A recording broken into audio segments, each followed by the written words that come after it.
on May 10th, 1776, anxious and apprehensive members of the Continental Congress took their first practical steps towards declaring political independence from Great Britain. At John Adams's insistent urging, they voted that day to advise the assemblies and conventions back in their home colonies to set up rebel governments. And they appointed a trio of men, led by Adams himself, to draft a short statement to explain their thinking. 3 days later, Adams read a draft of that statement aloud on the floor of Congress. It was full of fire and vinegar. It denounced King George III's decision to refuse the delegates' several and repeated pleas for peace and reconciliation, and to instead place them all explicitly outside of his protection. That extraordinary provocation, Adams wrote, was the impetus for Americans far and wide to dissolve every assembly that had ever exercised crown authority, and to replace them all with brand new representative bodies under the authority of the people of the colonies, for the preservation of internal peace, virtue, and good order, as well as for the defense of their lives, liberties, and properties. Congress adopted the Adams Memorandum by a slim majority on May 15th. It was a dramatic escalation in the ongoing and increasingly bitter blame game they were playing with leaders in Britain. You see, until now, the delegates had directed every previous accusation toward ministers in Parliament, since the king was normally assumed to be above the fray and not personally responsible for the conduct of his ministers. But not anymore. He was now in the colonists' rhetorical and political firing line, making this little statement in John Adams's handwriting on May 15th tantamount to a declaration of revolution. That's certainly the way several delegates understood it.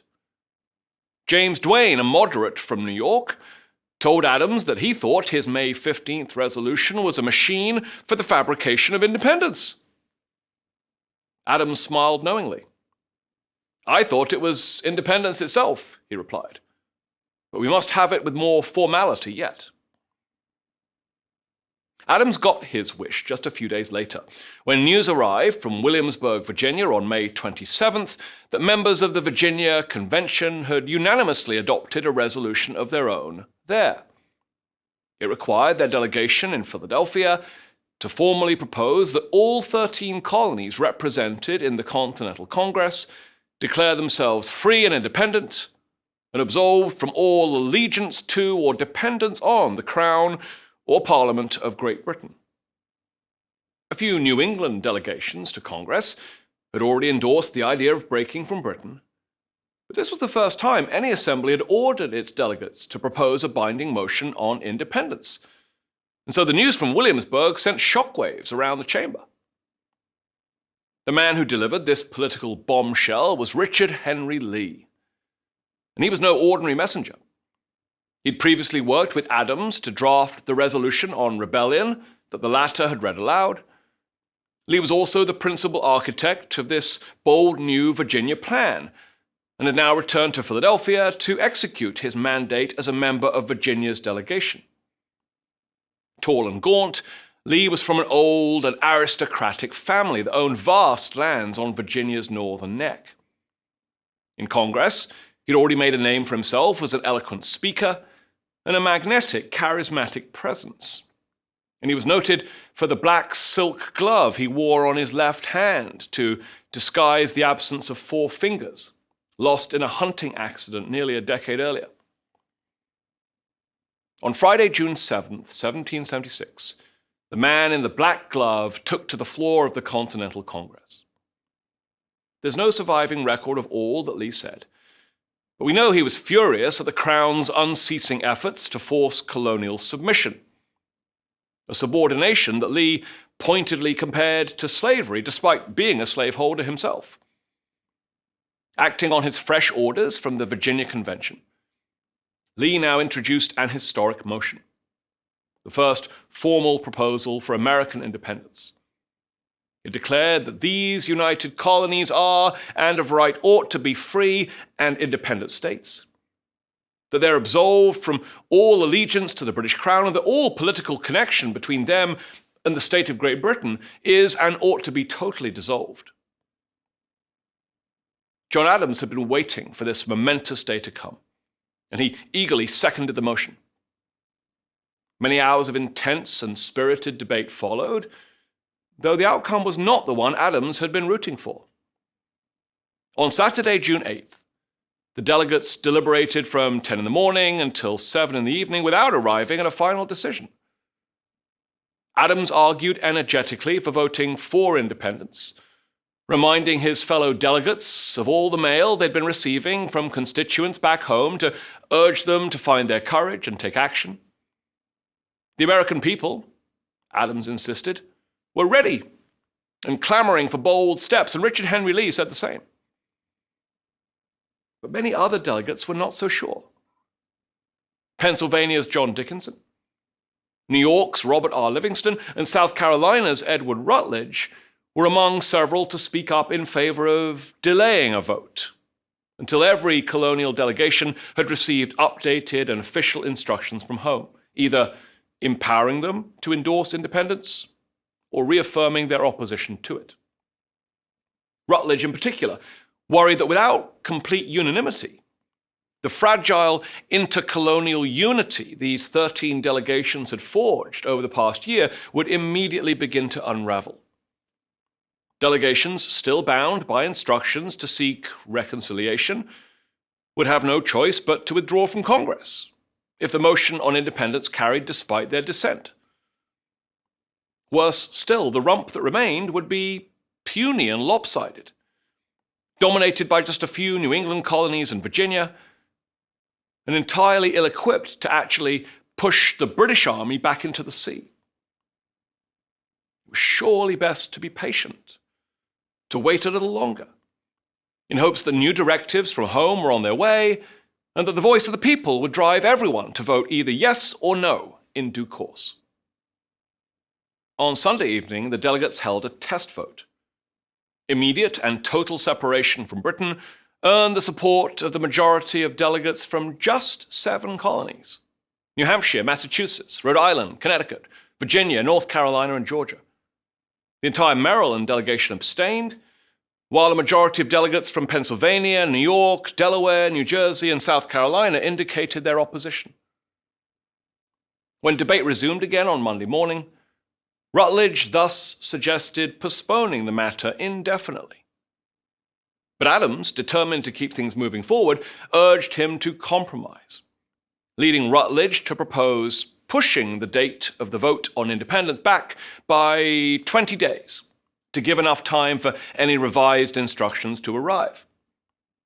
Applauding the proposed new timetable, one Pennsylvania delegate noted that the people of his colony were not yet ripe for bidding adieu to British connection, but that they were fast ripening, and in a short time would join in the general voice of America.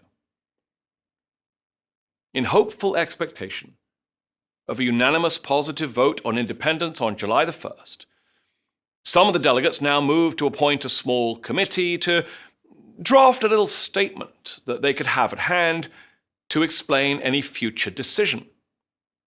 Or as they put it, resolved that it is the opinion of this committee that the first resolution be postponed to this day 3 weeks hence, and in the meantime, lest any time should be lost in case the Congress agree to this resolution, a committee be appointed to prepare a declaration to the effect of the said first resolution.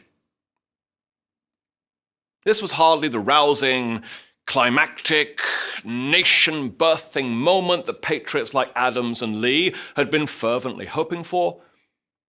Still, it was just enough to move things forward, and Adams thought it a fine result, all things considered.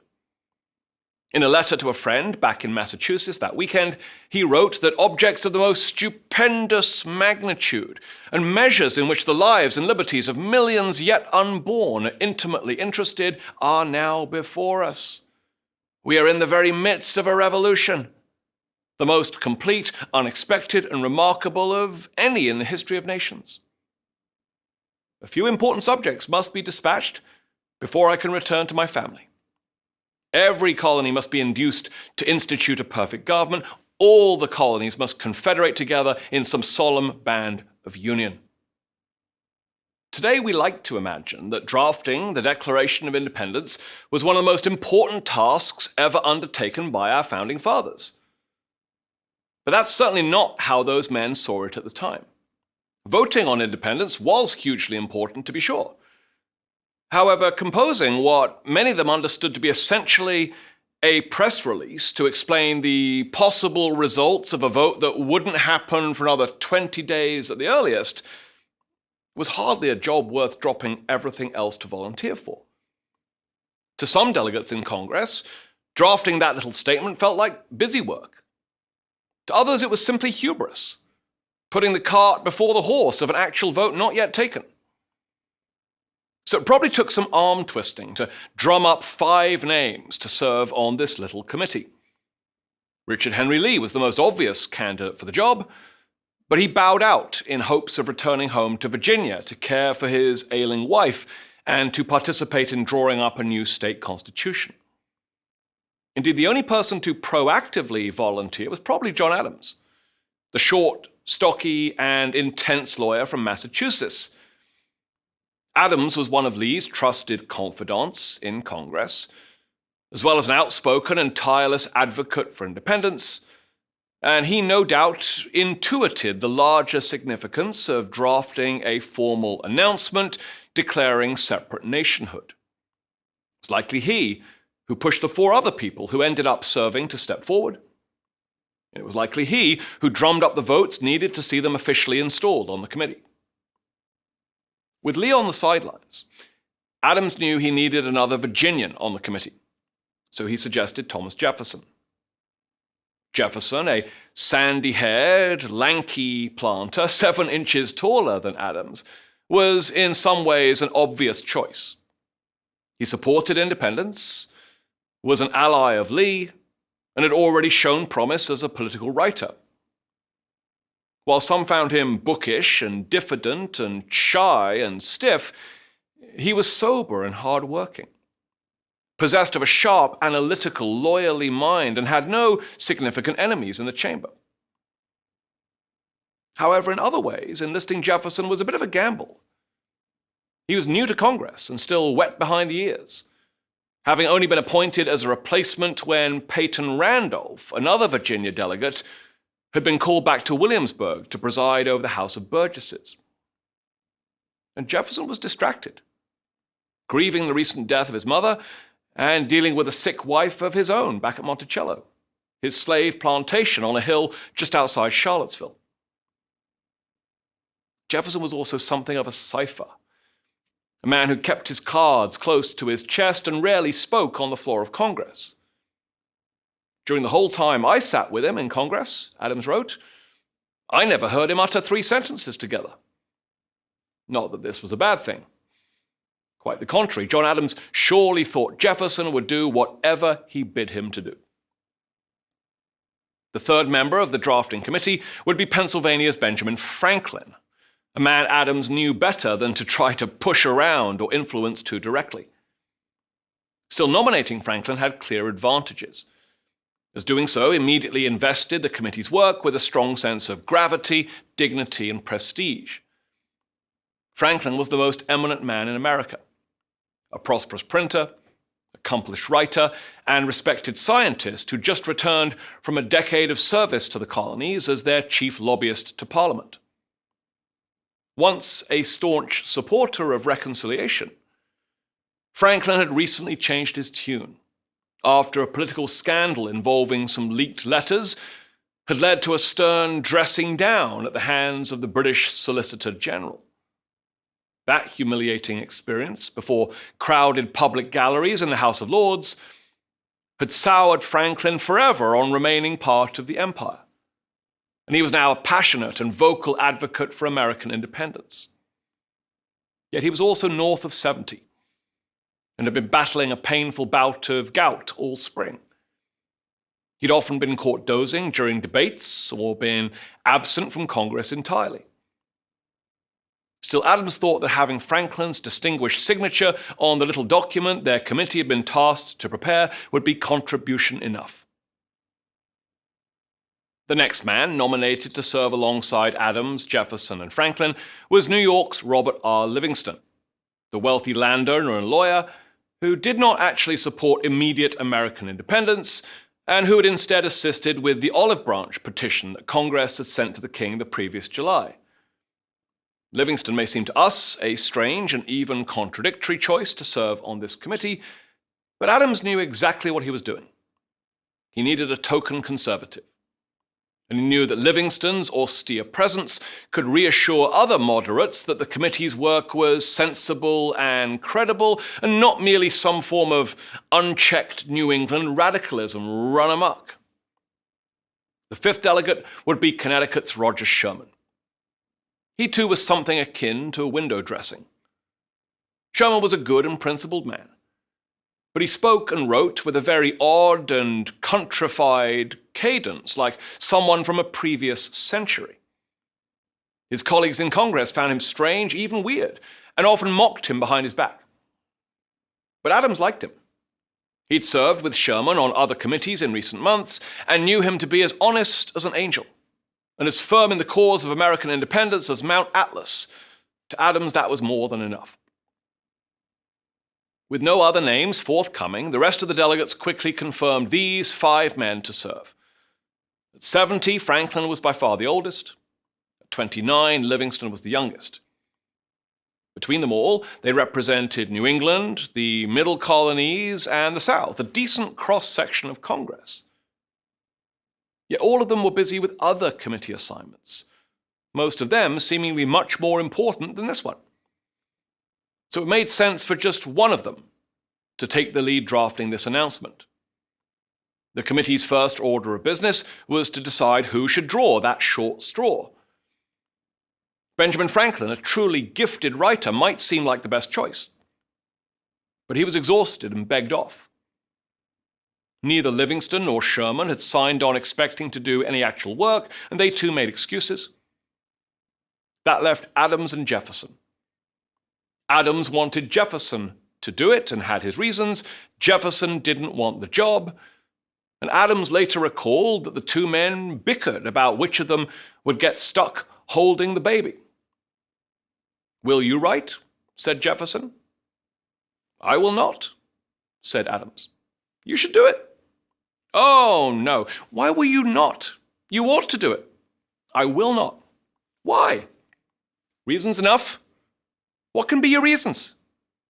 "Reason first, you are a Virginian, and a Virginian ought to appear at the head of this business. Reason second, I'm obnoxious, suspected, and unpopular. You are very much otherwise. Reason third, you can write 10 times better than I can." "Well, if you are decided, I will do as well as I can." "Very well," said Adams.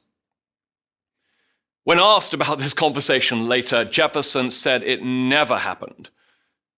However, the advantages of having him serve as lead draftsman were obvious and hard to dispute.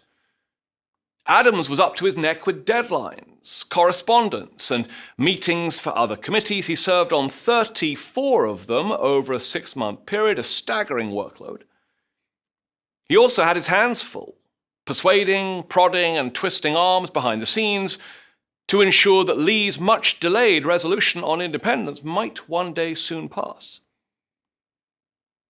As that remembered dialogue also makes clear, Adams believed it made strategic sense for a delegate from Virginia to take the writing lead.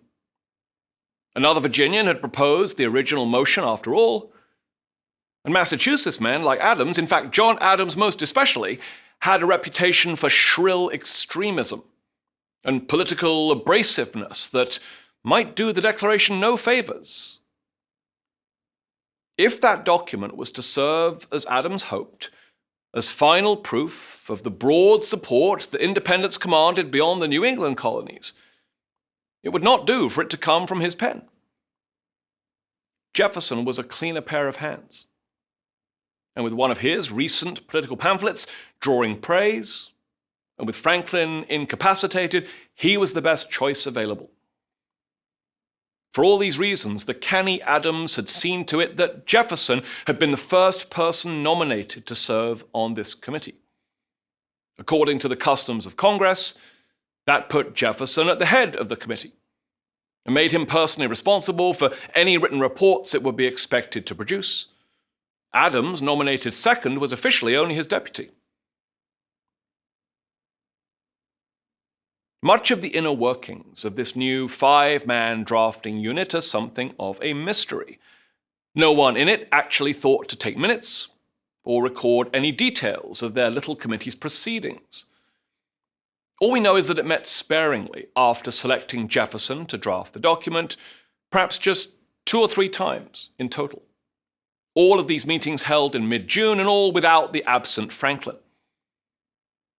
The members used those brief huddles to determine the handful of broad themes that Jefferson's draft should cover, and quickly decided that it should have several short sections designed to explain the origins of the current conflict, justify the growing rebellion, and lay a set of charges at the king's feet to legitimate the decision to secede from his empire. However, that may sound more prescriptive than it actually was. Adams was certainly deeply invested in the document's creation and had done his best to impress the weightiness of the task of authorship upon Jefferson, but even Adams was agnostic about the arguments and examples that should fill out each section, and he left it to Jefferson to clothe them in a proper dress.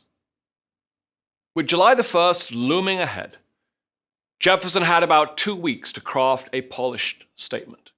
He began work immediately after the first committee meeting, setting up a writing station in the second-floor parlor of his rented rooms in a house on the southwest corner of Market and 7th Streets, just a couple of blocks from the chamber where Congress met. As traffic rattled by below his windows, he settled into a Windsor chair, put his well-traveled portable writing table on his knees, and pulled out a sheet of paper. He folded it in half to make 4 leaves, and then began writing in ink across the top of the first of them. He needed a title, so he began to write out 4 words, a Declaration of Independence. But he changed his mind before he got past the first letter of that last word, independence, and crossed it out and began again. A declaration by the representatives of the United States of America in General Congress assembled, Jefferson now wrote. Happy with that, at least for now, he pressed onward, his pen racing to keep up with his accelerating thoughts. Even by the standards of a practiced and fluid writer like Jefferson, he was working surprisingly quickly, all things considered. You see, even though Jefferson was increasingly convinced of the statement's potential significance, he had other writing deadlines of his own to meet. So he rushed to complete a first draft of the Declaration within a day or 2, perhaps bringing it with him to work on during some congressional sessions. He then hurriedly pushed it aside to turn his attention to 2 other reports due to Congress on June 17th. Then he returned to it to make a second pass through his draft and refine his prose. On Friday, June 21st, Jefferson was ready to show his work to some of his fellow committee members. He seems not to have been in any hurry to solicit input from either Livingston or Sherman. Instead, he put it in front of Adams and Franklin. As Jefferson later explained, they were the 2 members of whose judgments and amendments I wished most to have the benefit. Adams liked what he read, suggested a couple of tiny edits, and made his own fair copy for his files. When the draft arrived at Franklin's house on Market Street a few days later, the gout-stricken genius suggested a few more tweaks. The only notable one among them was a crucial upgrade to the first sentence of Jefferson's second paragraph. It was Franklin who changed "we hold these truths to be sacred and undeniable" to "we hold these truths to be self-evident." A small but significant edit that secularized the phrasing and situated the document's quest for truth in evidence-based common sense. Jefferson then made a fresh copy that incorporated both men's improvements in phrasing and 16 more edits of his own. With the verbal approval of Sherman and Livingston now also in hand, the Committee of 5 placed the fair copy on the desk of Charles Thompson, the Secretary of Congress, sometime on Monday, June 28th. As chairman of the committee, Jefferson was expected to read the draft to all the assembled delegates. But he was a timid and nervous public speaker, and it's likely that either Thompson or John Adams stepped in to do the honors on his behalf. Reading it all aloud took about 10 minutes. It's not clear how many delegates were actually there to hear it, or whether those present were even paying attention. But those who did stop their side conversations and turn to listen heard something momentous that day. They heard the 5 words that Jefferson had added to the draft's title after his first false start. 5 words that had never before been seen or heard in any public document. The United States of America.